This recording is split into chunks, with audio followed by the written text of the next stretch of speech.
is global health? That is a question that my colleagues and myself have asked for the last 20 years. And the final answer to that question emerges something we call Ubrica, or Ustawi Biomedical Research Innovation and Industrial Centers of Africa.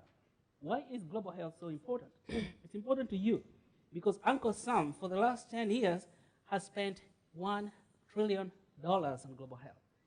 And even as Uncle Sam is spending so much money, women continue to die, particularly in Africa, just because they become pregnant.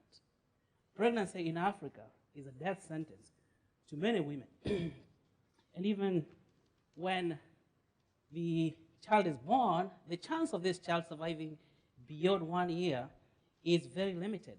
1 out of every healthy 10 babies born in Africa is going to die before the age of 1 year. Mothers have to resort to techniques like applying shoe polish to prevent their babies from dying, to protect their babies from dying.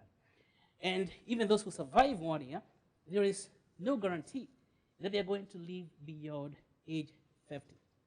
We're losing so many people as we are spending so much money on global health. And the idea of global health is very elusive. We can't seem to find the answer. Some people think or say that global health is diseases traversing national boundaries. So we have made it our duty to create quarantine on national borders to prevent people from crossing the boundaries in case they brought disease to us. Some people have conceived global health as travel medicine or international health or something that relates to that.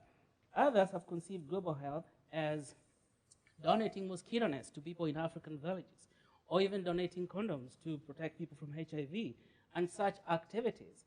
So this has brought a lot of confusion, and this confusion is arising because we don't really know what is global health.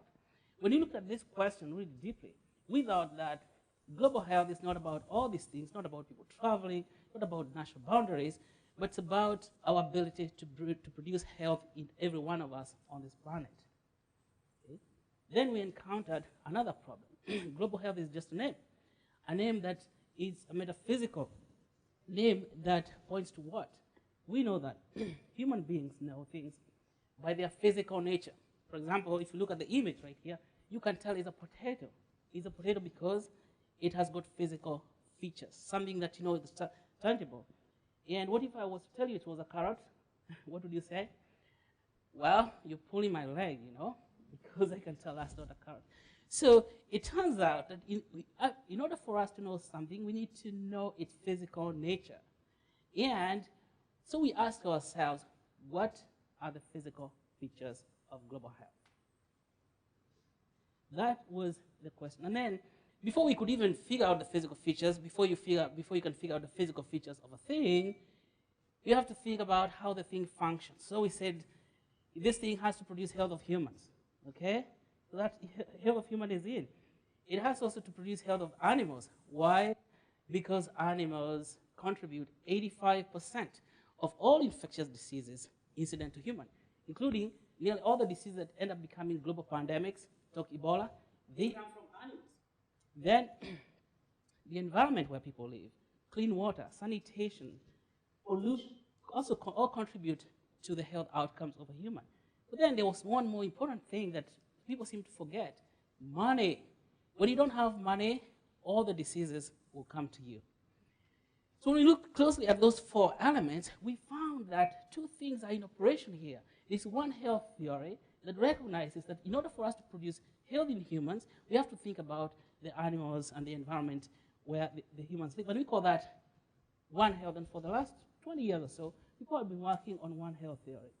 But then, on the other hand, there is sustainability theory that seems to argue that in order for us to be sustainable as a society, we have to think about the health of the humans, the health of the economy, the pocket, and the health of the environment itself. These 2 theories seem to be operating at 2 different energy levels, and each one excluding one thing from the other. The sustainability theory excluding the animals, and the One Health theory excluding the economy. It seems like there's a creative tension between the 2 that we need to resolve in order for us to achieve global health. And so now we have the 2 elements, but when you look at them much closely, we found that the 4 elements do not have equal weight. In terms of the economic development is by far the greatest cause of improvement in health. And then it looks like economic development or having money is the cornerstone of creating sustainable health, sustainable One Health. That means that economy ties all the elements together and becomes the fourth element. So we said, now we understand the functional features of global health. How would it look like physically? We said it has to have a clinic, a One Health clinic. But then how do we build the economic development, which is the cornerstone? We have to have a retail system that purchases things that people produce in every village. But purchasing what? Things have to be improved in quality. Things like eggs. People in a village produce potatoes. They have goats that like it to produce milk, like it to produce skin, like it to produce things. But you cannot just sell the skin of a goat, you need to improve it. So we build workshops in that retail system that can help to improve the quality of those things. And so we have an economic driver that is driving the One Health, and together, managed by a cooperative society of members who belong to that village, and we call that the operational unit of global health. So now we have a body of global health. So we took this opportunity to work with our colleagues at the College of Architecture at Texas A&M and asked them, could you design for us the body of global health? And this is the model that came out. You can see on one side on this image, to your right side is the clinic right there.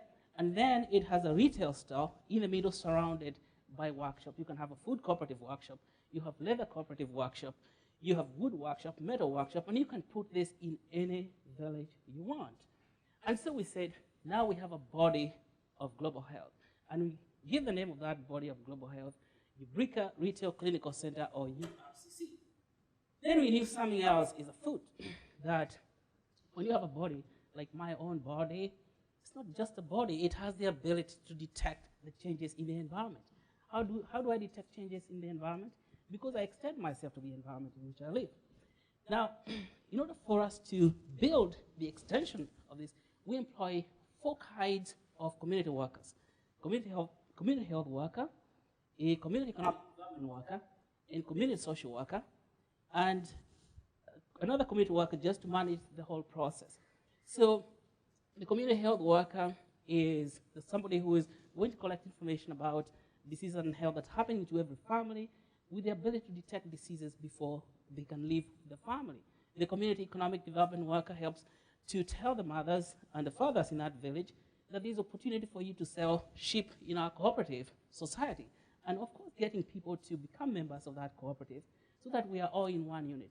And we arm this community health worker with a software application on a smart device, like a smartphone, that can detect social data, health data, economic data, and then we can collect all that data and transmit it to a central location. So we are talking here about a smart body. We can, for the first time, we can build common sense into global health.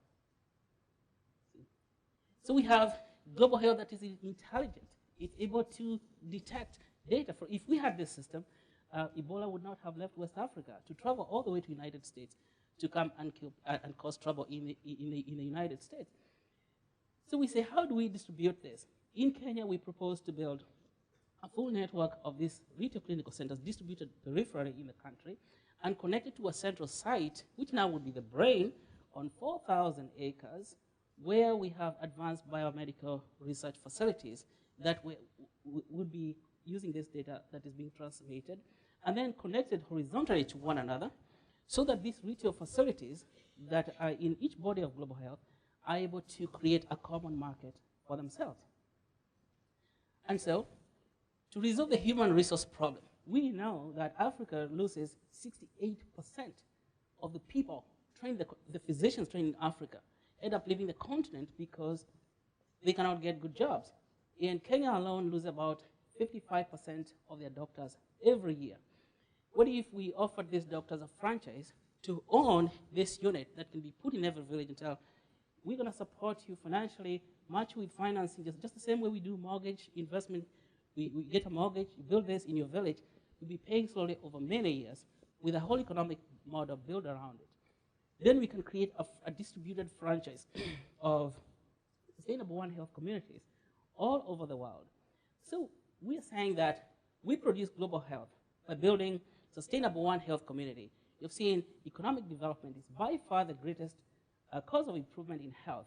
So today, let us going to call to action. Let us put sustainable One Health communities in every village on this planet. And by doing so, we shall achieve global health. Thank you so much.